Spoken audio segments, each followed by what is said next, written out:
안녕하세요. 저는 경기도에 사는 30대 초중반 여성입니다. 여러분은 이번 여름에 맛있는 수박 많이 드셨어요? 저는 올해 여름도 수박을 엄청나게 많이 썰었습니다. 수박이 맛있어도 껍질 때문에 손이 안 간다는 분들 많으시더라고요. 어렸을 때는 엄마께서 수박 손질해서 냉장고 넣어두시곤 했는데 그게 바로 자식 사랑하는 마음이셨겠죠? 저는 그런 마음으로 열심히 맛있는 과일을 고르고 세척하고 다듬어서 판매하고 있는 과일 도시락 가게 사장입니다. 제 밑에 1살 차이 나는 여동생과 함께 가게를 운영하고 있습니다. 과일 도시락 한다고 하면 그게 돈이 되냐며 여쭤보는 분들 많으세요. 요즘은 1인 가구도 많고 간편한 걸 추구하는 시대다 보니 꽤 장사가 잘 되고 있습니다. 대학생부터 바쁜 직장인분들까지 다양한 연령대에서 많이 주문해주고 계세요. 그에 보답하기 위해 동생과 저는 휴가를 떠나도 무조건 맛있는 과일, 당도 높은 과일 찾으러 다닙니다. 그렇게 저희 자매가 적은 돈으로 창업한 게 대박나서 가게 때문에 진 빚은 따로 없어요. 코로나 때도 주문건이 오히려 급증했고 병원이나 자가격리하는 분들께 많이 배달 갔습니다. 다행히 아직까지 큰 위기는 없어서 지금까지 잘 운영하고 있네요. 이제 끝나지 않을 것 같던 여름이 끝나가고 있어서 저와 여동생은 드디어 수박의 곤래에서 벗어날 수 있게 됐습니다. 평소에 동생이랑 과일 손질하면서 귀로는 열심히 사연 라디오를 듣고는 하는데요. 동생이 제 시댁 사연도 보내보면 어떻겠냐 해서 용기 내서 보내봅니다. 만약 제 사연 읽어주시면 그때도 저는 일하면서 듣고 있을 것 같아요. 저는 제 친구의 소개로 제 남편을 만나게 됐습니다. 남편은 연봉 좋은 IT 회사에 다니는 아주 멀끔한 청년이었습니다. 정확히 말하자면 제 친구 남편의 가장 친한 친구가 바로 제 남편이었어요. 서로 가장 친한 친구를 소개시켜준 거죠. 저는 일하느라 바빠서 연애 안 하고 남편은 허우대 멀쩡하고 얼굴도 괜찮은데 그냥 연애를 못하는 남자였대요. 제 친구 말로는 남편이 20대 끝자락까지 제대로 된 연애를 전혀 해보지 못했다고 합니다. 겉보기에 어디 문제가 있는 것도 아닌데 항상 연애 이야기만 나오면 자존감이 무척 떨어져 보였다 하네요. 친구가 자기 남편 따라 모임할 때면 제 남편만 늘 혼자 참석했대요. 겪어보면 참 좋은 사람 같았는데 항상 혼자 있는 모습을 보며 친구는 제게 그 사람을 꼭 소개시켜주고 싶다고 생각했대요. 저는 혹시라도 그 사람이 어디 모자란 사람이 아닐까 걱정도 했는데요. 아무렴 친구가 그런 사람을 제게 소개해줄 리 없다 생각하고 소개팅에 속는 셈 치고 나가봤습니다. 처음 만났을 때 남편은 저와 눈을 잘 못 마주치더군요. 완전 쑥맥이구나 싶었는데 두 번째 만남에서는 낯가리는 게 없어졌는지 말도 잘하고 유쾌했습니다. 저는 단도직입적으로 남편에게 물었어요. 성원 씨는 왜 그동안 연애를 못했어요? 혹시 저처럼 일 중독인가요? 농담인 거 아시죠? 저의 농담 섞인 물음에 남편은 당황한 얼굴이 역력했어요. 그러다 제게 솔직히 털어놓더군요. 사실 저희 엄마께서 좀 많이 극성이세요.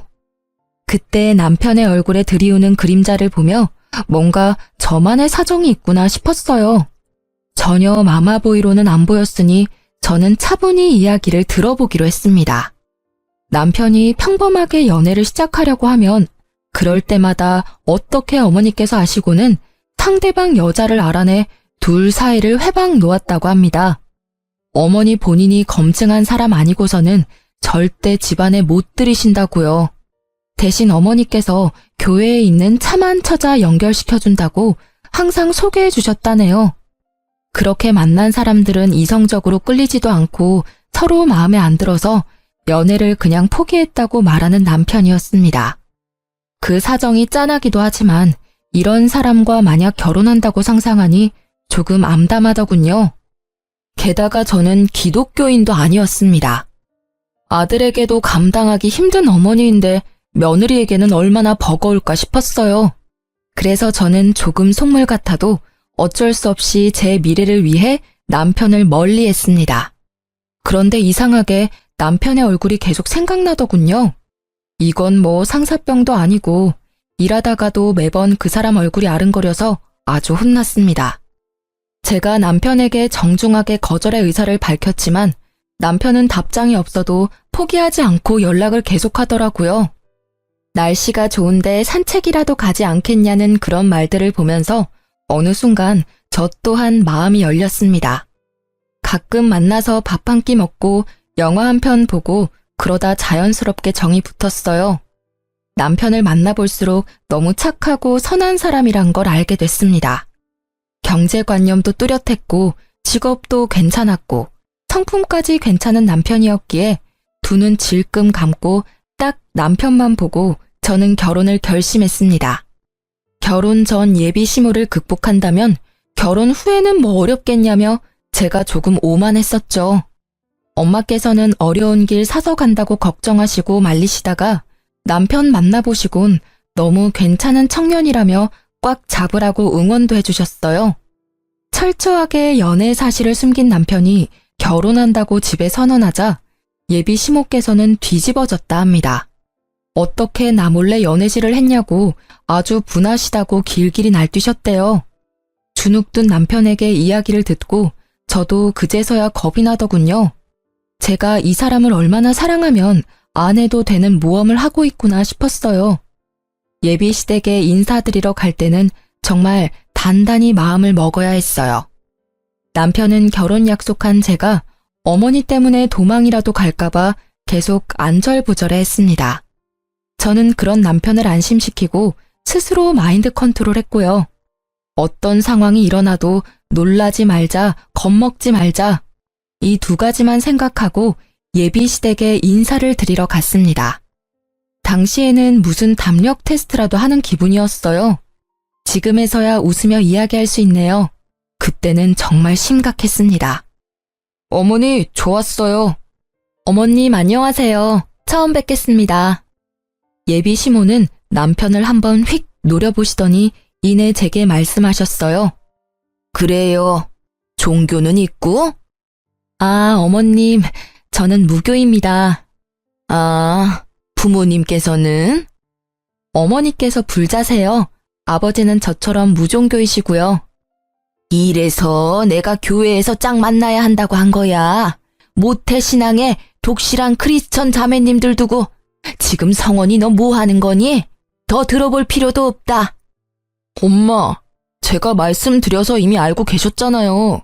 이러실 거면 식사는 왜 하러 오라고 초대하셨어요? 성원 씨, 침착해. 저는 눈물이 그렁그렁한 남편을 진정시키고 말했습니다. 어머님, 성원 씨랑 저 서로 많이 사랑하고 있습니다. 이왕 여기까지 초대해 주셨으니까 조금만 예쁘게 봐주시면 안 될까요? 종교랑 무관하게 저 평생 모난 행동 하지 않고 올바르게 살았어요. 그래요? 뭐 그럼 초대했으니 맛있는 음식이라도 대접해야지. 배고프니 먹으면서 마저 이야기하자.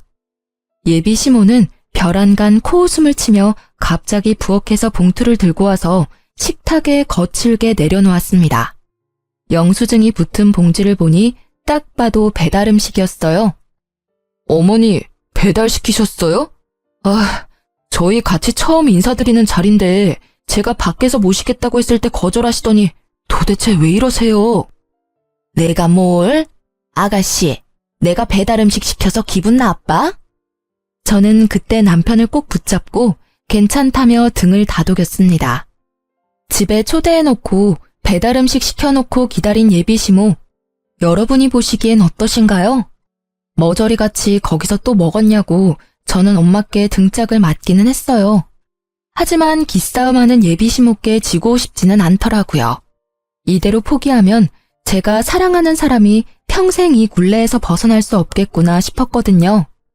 남편이 워낙 순한 사람이고 어렸을 때부터 엄한 어머님께 혼나면서 자라서 그런지 어머님 호통에 몸부터 굳더라고요. 상원 씨, 나 괜찮아. 냄새가 좋네요, 어머님. 땡땡 갈비찜이네요. 저 여기 갈비찜 되게 좋아해요. 배달이든 아니든 뭐가 중요해요? 어머님께서 직접 저 생각해서 메뉴 고르고 주문하신 건데. 맛있게 잘 먹겠습니다. 저는 속으로 그나마 치킨 아닌 게 어디냐며 갈비찜을 아주 맛있게 먹었습니다. 배달 음식이긴 하지만 그래도 갈비를 시키셨네 하고 머릿속을 긍정적인 생각으로 가득 채우려고 노력했죠. 제가 세상 구김살 없이 굴자 예비 남편과 함께 당황하던 예비 시모였어요. 진심으로 너무 맛있게 먹으니 예비 시모께선 이내 못마땅한 얼굴을 하시고 말씀하더라고요. 되게 얄밉게 먹는다. 복스럽게 먹는 거랑 얄밉게 먹는 건 달라요. 잘 먹는 거 보기 좋은 사람이 있고 아닌 사람이 있어. 아가씨는 그 후자에 해당하네. 체중도 좀 나가 보이는데 적당히 먹어요. 그리고 보니까 고급 입맛은 아니네. 그나마 아무거나 잘 먹어서 다행이야. 내 아들 등골 휘지는 않겠어. 네, 저 어머님이랑 입맛 비슷한가 봐요. 맛있네요. 맛집이라 시켜주신 거 아닌가요? 뭐? 아이고 참나. 내 아들이 괜찮은 교회 처자들을 다 거절해서 이제 마땅히 소개시켜줄 사람 없어 너 허락한 거야. 어디 네가 마음에 들어서 부른 줄 아니? 머리 꽃단 사람처럼 실실 웃지 마라. 보기 좀 그렇다. 선 넘는 예비 시모의 말에 속이 뒤집어져 저도 웃으며 말씀드렸습니다. 네, 저도 다른 건 안 보고 이 사람 하나만 보고 결혼하는 거예요. 뭐? 그게 무슨 뜻이냐? 네? 어머님, 아무 뜻 없어요. 하고 예비 시모의 심기를 은근히 긁어드렸어요. 지지 않는 제 태도에 의외로 예비 시모는 괴롭히는 재미도 없는지 더 이상 안 건드리더라고요. 무사히 식사를 끝내고 남편은 어머니 대신 미안하다고 제게 얼마나 사과했는지 몰라요. 예비 남편 말 들어보니 시모께서는 원래 종교가 없었는데 나이 들어 기독교에 푹 빠지셨다고 해요. 학생 때부터 장남과 차남인 남편까지 억지로 끌고 교회를 가셨다고 합니다. 시숙은 교회에 거리낌이 없었는데 남편은 어릴 때부터 반항을 심하게 해서 어떤 날은 시모가 때려서 교회에 데리고 가기도 하셨대요. 성인이 되어 남편이 독립하고 나서야 시모의 강요에서 벗어났지만 남편이 교회에 안 나오자 두 아들을 차별하시고 막말도 많이 하셨다 합니다. 그 뒤로도 계속 남편을 통제하시려고 연애도 결혼도 회방을 놓으신 거죠. 저는 친모가 맞는지 의심까지 들었는데 인사드릴 때 보니 남편과 시모께서 얼굴이 닮았더라고요. 시모와 첫 만남은 매우 강렬했지만 다행히 그때 이후로는 별일 없었어요. 상견례 때도 많이 걱정했는데 그나마 어른들끼리의 자리에서는 완전히 예를 갖추시더라고요. 그 덕에 저희는 무사히 결혼을 진행하게 됐습니다. 그런데 또 뜬금없이 식장 예약까지 다 잡았는데 시모께서는 결혼식을 교회에서 꼭 해야 한다고 고집을 부리셨습니다. 게다가 친정엄마께서는 불교를 믿으셔서 참 애매한 상황이었죠. 남편은 당연히 예식장 빌려서 결혼한다고 시모께 말씀드렸지만 시모께서는 본인 의견 안 들어준다고 제 앞에서 또 막말을 하셨어요. 성원이 너 정말 결혼 잘못하는 거야. 그리고 소라 너 내가 많이 양보했는데 식장까지 양보해야 되니? 우리 성원이는 교회에서 결혼해야 돼. 어머님, 저희 이미 업체 통해서 식장 다 예약했어요. 식장, 드레스, 메이크업 다 묶여져 있어서 어쩔 수가 없어요. 원하시는 대로 못해드려서 죄송합니다. 게다가 교회에서 하면 하객분들 식사 문제도 번거로워지거든요. 출장 뷔페 불러야지. 출장 뷔페보다 하객분들은 호텔 식사가 더 마음에 드실 거예요. 귀한 걸음 해주신 분들께 퀄리티 좋은 음식 대접해드려야죠. 하여튼 한마디를 안 줘 한마디를. 억지 부리며 저를 타박하는 시모를 보고 남편도 나서더군요.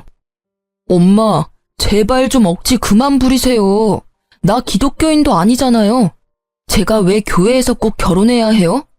어렸을 때는 엄마가 끌고 가셔서 어쩔 수 없이 교회 다녔지만 지금은 아니라고요. 그러니까 당연히 교회에서 할 필요는 없죠. 왜 이 사람 탓을 해요? 우리 둘 다 무교니까 식장 빌려서 결혼하는 게 당연한 거잖아요. 게다가 예약 다 끝났고 남은 잔금만 치르면 끝인데 왜 이제 와서 이러시는 건데요? 저희 둘 다 양가에 아무런 도움 안 받고 저희 돈으로 하는 거니까 제발 저희 존중 좀 해주세요. 어머머 잘났다 그래.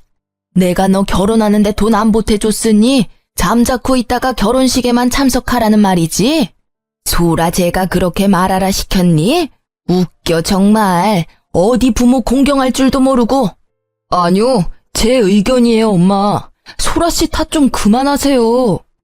교회에서 결혼해야 더 이득이라고. 결혼식을 교회에서 하면 어쩔 수 없이 신도들 참석해서 축의금 배로 들어올 텐데. 어머님, 그럼 혹시 저희 친정어머니께서 저희한테 절에서 결혼식 하라고 말하면 어떠실 것 같아요? 엄마께서 무작정 절에서 하자고 하셨어도 저는 똑같이 거절했을 거예요. 어머님 교회 신도분들도 다 모시고 절에 오실 수 있으세요? 무논리에 무논리로 반박하는 제 말에 시모께서는 말문이 막혀버리시더군요. 뭐? 아니 절에서 결혼하는 사람이 어딨어? 아유, 말을 말자. 소라 너 참 맹랑하다. 결혼식 올리기도 전에 내 아들 어떻게 저렇게 구워 삶았니? 저는 빨리 결혼식만 잘 끝내자 생각뿐이었어요. 어차피 시모랑 집이 멀어서 자주 볼 일 없었으니까요. 그리고 어렸을 때 트라우마를 이겨내고 저를 위해서 시모께 대신 화내주고 목소리를 내는 남편의 태도 보고 저는 더 안심하고 결혼을 하게 됐습니다. 그런데 결혼하자마자 시모는 또 종교를 빌미를 삼아 저를 괴롭히더군요. 어머님과 시숙네 가족들은 기독교이니 차남이 제사를 다 지내야 한다며 저를 부르셔서 제사 음식 마련을 하셨죠. 애초에 기독교인이면서 제사를 꼭 지내겠다는 마음이 좀 저로서는 이해가 안 됐습니다. 그럼에도 불구하고 저는 어머님께 시달릴 거 예상하면서도 결혼 후 첫 제사이니 도와드리러 간 거였어요. 시부께서도 돌아가신 지 얼마 안 됐으니 정말 남편 생각해서 갔던 거였죠. 시댁에는 어머님과 형님이 계셨어요. 그런데 다 같이 음식을 하고 서로 돕는 게 아니라 두 분이 제게만 음식을 시키시더라고요. 우리 큰 며느리 새벽부터 나 따라다니면서 장 보느라 고생했다. 둘째 너는 첫째한테 고마워해야 돼. 네가 할 일까지 다 했잖니. 형님 감사합니다. 그 시간에 저희 가게에 과일 들어오는 시간이라 시간 뺄 수가 없었어요. 동서, 가게에 신경 쓰는 만큼 시댁에도 신경을 써야지. 사람 좋아 보이던 형님은 시숙이 없다고 완전히 다른 사람 같았어요. 첫째야, 너는 나랑 과일 좀 먹으면서 이야기 좀 하자. 아침 먹고 나니 입이 텁텁해. 네, 어머님. 제가 복숭아 깎아올게요. 형님과 시모는 제가 가게에서 가져온 과일들을 둘이서만 먹으면서 제게는 일만 시키시더라고요. 과일 잘 먹겠다는 말 한마디 없이요. 장 보는 것도 일이니 그거 못 도와드려서 죽을 죄를 지었네요. 하며 속으로 투덜거렸지만 저는 겉으로는 티 안 내고 열심히 전을 부쳤습니다. 전만 부쳤을까요? 이거 해라 저거 해라 소파에서 명령하는 형님과 시모의 행동에 저는 너무 놀랐어요. 남편이 있을 때야 저도 시모께 지지 않으려 말대꾸했지만 남편 없는 곳에서는 혼자라서 뭐라 말대꾸도 잘 못했거든요. 그땐 더 어리기도 했고 저만 외톨이인 그 상황이 좀 무서웠어요. 알겠다고 웃다가 저는 미소도 말도 잃고 묵묵히 일했습니다. 좀 도와달라고 했는데 외면하고 둘이서 저를 따돌리는 모습을 보면서 사진도 틈틈이 찍어 놓으면서 제사 음식을 마련했습니다. 저도 참 독하죠. 애초에 제가 이 정도로 안 독했으면 남편이랑 결혼 생각도 못했을 거예요. 사진이랑 동영상 찍어서 증거를 남겨놔야 다음에는 두 사람이 저를 안 괴롭힐 것 같았거든요. 두 사람은 뭐가 그렇게 마음에 안 드는 건지 제가 열심히 꼭두각시 인형처럼 일하고 있는데도 저를 비난하더라고요. 동서는 과일 깎아서 파는 게 뭐가 돈이 된다고 동생까지 끼고 그런 헛짓거리를 하고 있어? 그게 돈 뭐 얼마나 번다고. 아휴, 그냥 차라리 우리네가 용돈 줄 테니 여기서 어머님 모시면서 살아. 그러니까 말이다. 나는 처음에 뭔 도시락 가게를 한 데서 뭐 그러려니 했는데 과일 도시락이라 해서 얼마나 웃었는지 모른다. 대학까지 나온 애가 한심하게 왜 저러고 있는 건지. 며느리 뭐하냐고 신도들이 물으면 말하기 참 그래. 차라리 너처럼 전업주부면 몰라. 저는 고무장갑을 빼고 두 사람에게 다가갔습니다. 저 가게 일 제쳐두고 와서 종일 혼자서 음식 장만했는데 말씀이 심하시네요. 어머, 일하다가 말고 뭐 하는 거야? 화났다 뭐 이거야? 동서 일한 거 어련히 수고비 안 챙겨줄까? 수고비 안 챙겨주셔도 저 충분히 많이 벌어요. 돈이 문제가 아니라요. 사람 불러놓고 이러는 거 아니죠. 아까 중국집 배달 왔을 때도 저 많이 참았어요. 먹어보란 말도 없이 두 분이서 탕수육 드시고 저는 남은 자장면 불어 터진 거 먹으라고 주고 가셨잖아요. 저 이런 취급 당하려고 온 거 아니에요. 좋은 마음으로 도와드리러 왔는데 두 분 아무리 저보다 윗 어른이시라지만 이게 무슨 경우예요? 공경도 할만해야 공경하죠. 도저히 못 참겠네요. 제 행동에 시모와 형님은 벙쪄 있었고 그때 마침 남편이 도착했어요. 이게 다 무슨 말이야? 저는 남편을 보자 눈물이 앞을 가렸고 시댁 작은 방에서 잠시 남편을 붙잡고 이야기했습니다. 남편이 무슨 일이냐며 달래주고 저는 종일 있었던 일 말하며 찍었던 사진들과 동영상도 보여줬습니다. 나 오늘 충분히 할 만큼 했어. 아니, 나 지금껏 충분히 노력했어. 이제 당신 어머니 진절머리 나.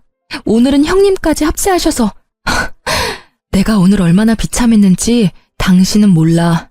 형님이랑 어머님? 자기들끼리 탕수육에 잔치 벌이고 나는 일 다 하고 불어터진 자장면 주더라. 내가 아무리 독한 마음 가져볼래도 너무 서럽더라. 나 당신 하나만 보고 결혼했는데 막상 하고 나니 너무 힘들다. 이제 겨우 시작인데 내가 앞으로 버틸 수 있을지 모르겠어. 여보, 이런 취급받게 해서 너무 미안해. 이게 다 내가 못나서 일어난 일이야. 집에 가자. 다신 여기 안 와도 돼. 남편은 제 손을 잡고 작은 방에서 나와 시댁 거실 중앙에 섰습니다. 남편이 뭐라 말하기도 전에 시모가 먼저 말을 꺼냈습니다. 또 저 건방지다고 할 줄 알았는데 이번엔 또 다르게 저를 골리시더라고요. 우리 작은 며느리 손맛이 아주 좋아. 성원이 넌 결혼 잘했다. 앞으로는 소라가 전적으로 오늘처럼 시댁 제사, 시댁 행사 음식하면 되겠어. 저는 앞치마를 벗어던지고 말했어요. 온 가족이 함께하는 것도 아니고 어떻게 막내 며느리한테 일을 다 떠넘기실 생각만 하세요? 어머님 정말 실망이에요. 이 정도일 줄은 몰랐습니다. 저 이제 어머님이랑 잘 지내보려고 노력 안 할 거예요. 아니, 저 대드는 것 좀 봐라. 저 맹랑한 것. 기분 안 상한 척 늘 빙구처럼 실실 웃더니 이제야 본색을 드러내네. 성원아, 너도 봤지? 남편은 그런 시모를 쳐다보지도 않은 채 외면하며 말했습니다. 오늘부로 저 이 집 사람 아닙니다. 딱 이 한마디만 했을 뿐인데 남편의 선언에 시모는 뒷목을 잡으면서 쓰러지는 신용을 하더라고요. 남편에게 불쌍한 척했지만 남편은 냉정하게 굴었습니다. 이 사람 종처럼 부려먹으니까 이제 속이 시원하세요? 저 다신 이 집에 안 와요. 어머니, 이제 이렇게 부를 일도 없어요. 다신 제 얼굴 볼 생각하지 마세요. 그리고 형수님, 결혼 막 하셨을 때 제가 옆에서 얼마나 도와드렸어요. 저 생각해서라도 이 사람한테 그러시면 안 됐죠. 아유, 서방님, 저는 동서가 미워서 그런 게 아니라 어머님께서 그러시자 하시니 뜻을 따른 것뿐이에요. 악의는 없었어요. 넌 지금 내 편을 들어야지. 말을 그런 식으로 하면 어떡해? 어머님, 그게 아니라. 다들 이렇게 서서 뭐 하세요? 마침 도착한 아주버님은 사태 파악하시느라 정신 없어 보였네요. 형, 나 형도 안 볼 거야. 우리 가족 이제 제발 인연 끊고 살자. 형이 어머니 모시고 잘 살아봐. 난 진짜 더는 못해. 뒤늦게 도착한 시숙에게 인연 끊자는 남편을 보고 시모께서는 어디 장남한테 말을 그따위로 하냐고 되려 화를 내셨어요. 너 어디 네 형한테 그따위로 말해? 감히 우리 장남한테? 어머니, 저 생활비도 이제 안 보낼 테니까 그렇게 하세요. 냉정하게 말하는 남편의 말에 시모는 코웃음을 치셨죠. 남편이 시모께 생활비를 보탠지는 저도 잘 몰랐습니다. 각자의 수입은 각자 관리하고 생활비만 각출해서 썼으니까요. 생활비는 우리 장남이 주고 있는데 넌 무슨 헛소리냐? 임마, 당장 네가 안 도와주면 어떡해? 엄마, 뭘 어떻게 하셨음 순하디 순한 성원이 입에서 저런 말이 나와요? 지난 몇 개월간 성원이가 엄마 생활비 드린 거라고요. 남편과 시숙의 대화는 이상하게 흘러갔습니다. 들어보니 시숙께서는 다니던 회사에서 정리해고를 당하셨고 형님과 시모께 차마 말도 못 꺼낸 채 매일 회사에 출근하는 척 했던 거예요. 그래서 대신 여유로운 남편이 형님네와 시댁 생활비 구멍나지 않게 메꿔줬던 거고요. 금방 마땅한 일자리를 못 구하고 있던 아주버님은 매일 정장을 입고 출근하는 척 하시곤 면접 보러 다니거나 일용직 일을 하셨다 합니다. 상황을 전혀 모르고 있었던 형님과 시모는 주저앉더라고요. 아주버님은 어머님께 쓴소리를 하다가 이내 형님에게 왜 섣불리 행동했냐며 큰 소리를 내고 말았습니다. 당신은 엄마가 아무리 그러시자 해도 당신까지 그러면 안 되지. 당신도 결혼할 때도 똑같이 겪었으면서 그때 내 동생이 얼마나 당신 편 들어줬어. 은혜를 갚지는 못해도 이렇게 뒤통수 치면 안 되지. 형님은 바로 깨갱하며 잘못했다고 용서를 구했죠. 미안해, 동서. 내가 생각이 짧았어. 형님이 미안하다고 하셨지만 저는 열이 받을 대로 받아서 사과 받기 싫다고 외면했습니다. 그러자 아주버님도 함께 사과하더군요. 재수씨, 제가 정말 면목이 없네요. 죄송해요. 시부께서 돌아가시고 시숙이 시댁의 실질적인 가장이기에 시모께서는 장남 눈치를 엄청 봤었는데요. 알고 보니 남편이 도와주고 있었으니 시모도 금방 꼬리를 내리셨죠. 아니 뭐 결혼 후에 신고식 한 거 가지고 그러니. 남자들은 빠져라. 여자들 일이니. 소라야, 내가 미안하다. 서운하게 느꼈으면 말이다. 나는 평소대로 했는데 네가 너무 오늘따라 많이 감정적인 것 같구나. 그러자 아주버님이 답답하다는 듯 시모에게 따졌습니다. 엄마, 사과를 하시려면 좀 진정성 있게 똑바로 사과하세요. 인정 못 하시는 거예요? 제발 연세 좀 생각하세요. 철 좀 드시라고요, 제발. 안 되겠어요. 저 이번 주부터 교회 안 나갑니다. 이제 엄마께서 부탁하시는 일 저도 안 해요. 에이그, 뭔 소리야 그건. 너 지금 교회 얘기가 왜 나와? 멀쩡히 다니던 교회를 왜 안 가? 엄마가 평생 소원이라고 둘째 교회 안 다니니까 저라도 나오라고 제발 부탁한다고 그렇게 말씀하셔서요. 저 아무리 피곤해도 이 사람 데리고 같이 교회 나섰어요. 그런데 엄마는요, 교회랑 교회 사람들 챙기기 이전에 집안에 들인 귀한 식구부터 챙기세요. 어떻게 한 식구 된 사람을 이렇게 구박하세요? 지금 제가 아무리 뭐라고 해도 안 바뀌실 거 알아요. 그러니 제가 그냥 교회를 안 나갈게요. 그럼 좀 바뀌시겠죠. 이러다 저희 형제간도 원수 되겠어요. 저도 어느 정도 예상은 했지만 시모께서는 정말 신앙심이 깊은 것보다는 교회에 매일 자식 자랑을 하러 다니시던 거였어요. 본인께는 자랑거리인 아들들인데 저희 남편 둘째는 교회 질색하고 큰아들인 시숙이라도 어떻게 데리고 가셨는데 이제 못 데려간다니 겁이 나셨나 봐요. 시모는 갑자기 울먹거리곤 잘못했다고 남편에게 용서를 구하기 시작했습니다. 차마 그 모습을 지켜보기도 그렇고 그렇다고 어머님의 진심 없는 사과를 받고 싶지도 않아서 저와 남편은 함께 집으로 돌아갔습니다. 그날 누구의 사과도 받아들이지 않고 시댁을 벗어났죠. 그러니 저와 남편에게 매일같이 미안하다고 3명에게 번갈아 가며 연락이 왔습니다. 남편은 이참에 번호를 바꾸자고까지 말했어요. 저뿐만 아니라 긴 세월 남편 가슴에도 단단히 응어리가 져 있었던 것 같습니다. 그렇게 연락을 끊고 지내니 회복은 빠르게 되더군요. 저와 남편은 굳이 그날 일과 시댁 관련 일은 서로 말 꺼내지 않았어요.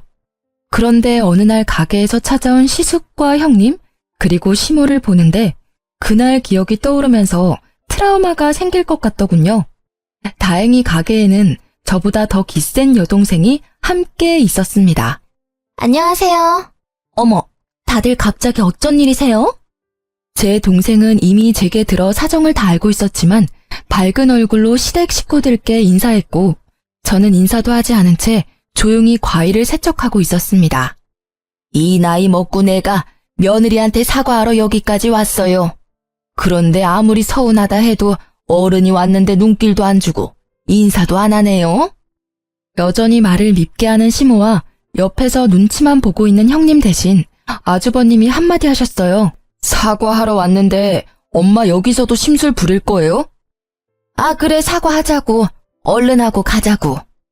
그러자 제 동생은 벼란간 웃음이 빵 터져서 웃었어요.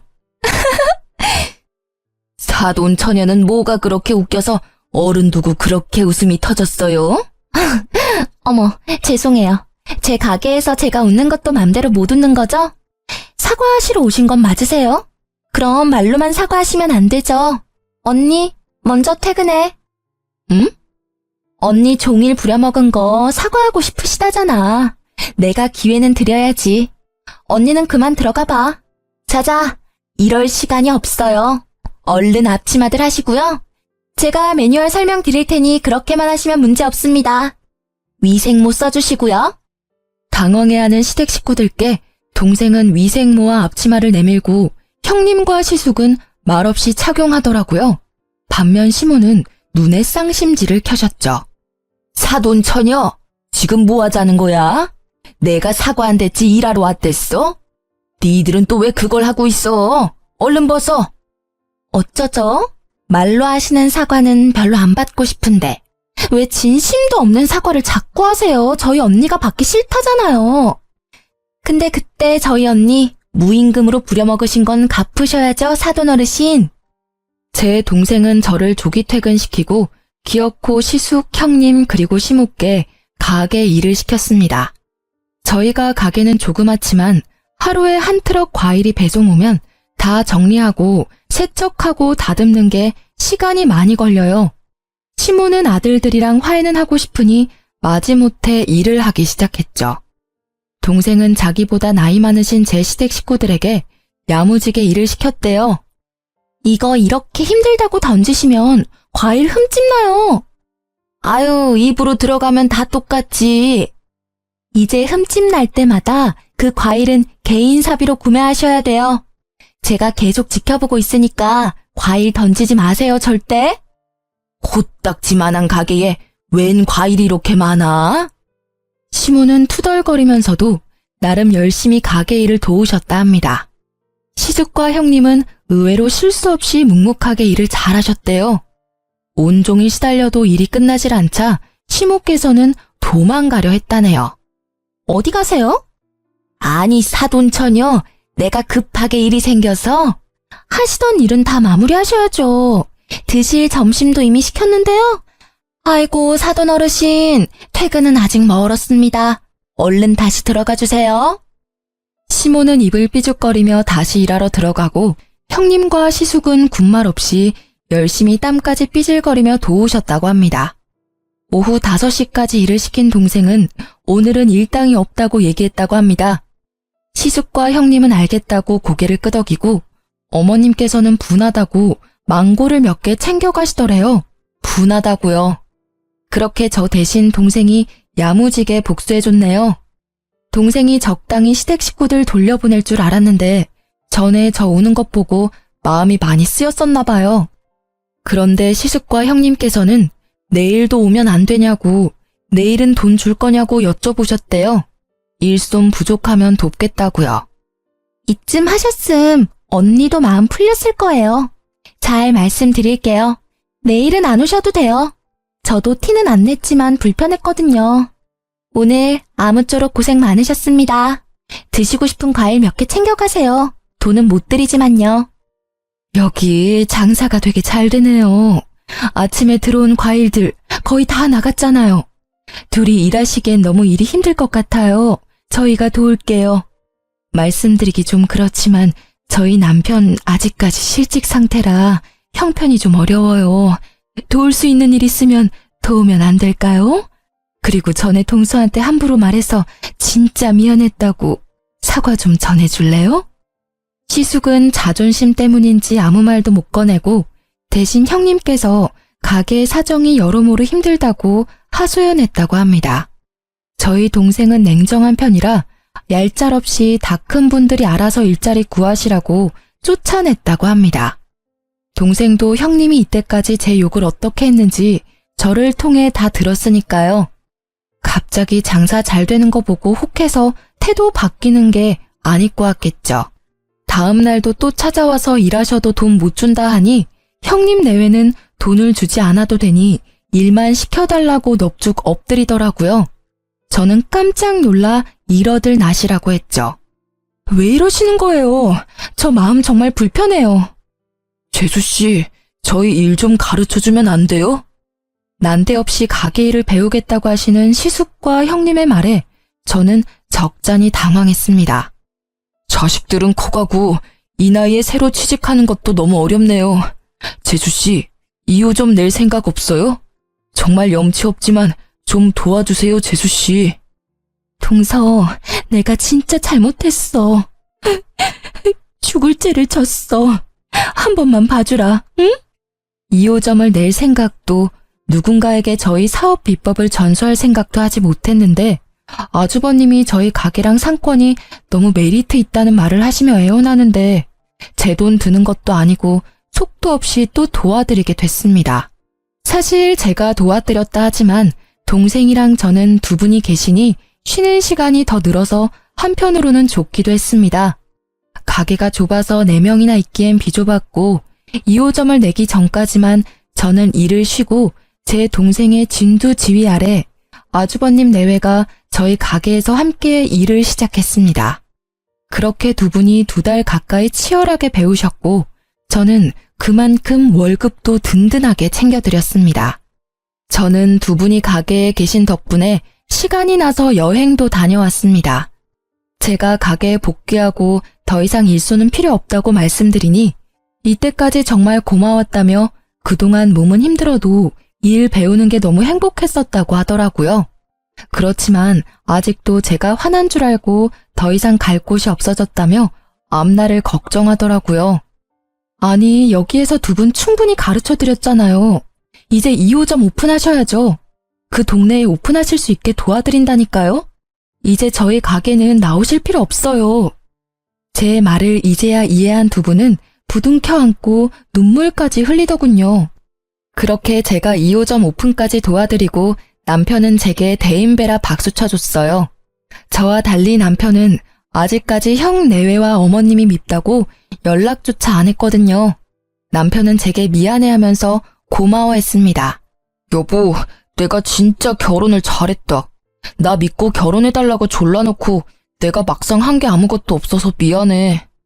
시모는 그 모든 과정을 지켜보시곤 크게 깨달은 바가 있었는지 그냥 하는 사과가 아니라 어느 날 가게까지 찾아와 진심으로 제게 미안했다고 사과했습니다. 소라야, 내가 너무 철없었지? 미안하다. 너 보고 내가 많이 놀랐어. 굳이 그럴 필요까지 없는데 나서서 큰아들 내외까지 신경 써주고. 나보다 네가 낫다. 성원이는 아직도 화가 많이 났지? 나도 결혼하고 의지할 곳이 많이 없었어. 근데 교회 다니면서 사람들 만나고 거기서 자식들 자랑하다 보면 내가 너무 특별해지는 기분이 들었어. 너무 행복했지. 그래서 자식들 더 괴롭혔어. 특히 교회 안 간다는 성원이한테는 더 모질게 굴었지. 이제 그렇게는 안 살려고 한다. 시모의 진심을 남편에게 전해봤지만 남편은 어머니 안 보겠다는 말이 아직 유효하다고만 말했어요. 난 아직까지 엄마가 너무 미워서 얼굴 제대로 뵐 자신이 없어. 진심으로 내가 어머니 미워하는 마음이 다 없어져야 마주할 수 있을 것 같아. 엄마도 정말 바뀌셨다면 이런 내 마음 이해하시겠지. 이제 효도는 형한테 다 맡길 거야. 형한테는 엄마가 때리거나 모질게 대한 적 없었겠지만 난 언제나 엄마한테 상처받기만 했어. 이렇게 남편은 냉정하게 밀어내더라고요. 저는 처음부터 남편만 믿고 결혼했으니까 착한 며느리 대신 그냥 남편의 아내로서 남편을 지지하기로 했습니다. 그 뒤로는 저도 시모와 따로 연락을 주고받지는 않았습니다. 어머님께서도 제게 따로 연락하지 않으셨어요. 아주버님에게 전해 들은 바로는 어머님이 기가 많이 죽으셨고 더 이상 억지나 심술을 부리지도 않으신대요. 돈 자랑 아들 자랑 하러 다니던 교회에서는 이제 아들 자랑 대신 신도들과 함께 자원봉사를 하고 지낸다셔서 조금 놀랐습니다. 그리고 어머님은 더 이상 첫째 내외의 경제적 도움을 안 받는다 하시네요. 예전에는 완전히 의지하셨는데 지금은 시간 날 때마다 아르바이트를 하신다고 들었습니다.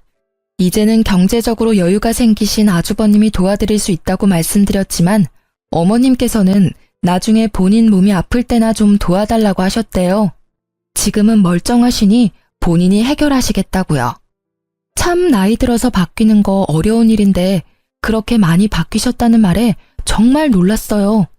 아주버님과 형님께서는 제가 도와드린 가게 2호점이 잘 되고 있어서 매일 행복하게 고군분투하고 계신다 해요. 시댁 식구들 다들 억지로 모여서 얼굴 보고 지내지는 않지만 시간이 지나면 또 어떻게 될지 모르겠습니다. 일단 시간에 맡겨보려고 해요. 언젠가 남편의 마음이 풀어지고 다 같이 예전 일 잊고 함께 식사하는 날이 오겠죠. 각자의 자리에서 최선을 다하는 중이에요. 저도 그때까지는 남편의 뜻을 존중하려 합니다. 지금까지 제 긴 사연 들어주셔서 감사합니다.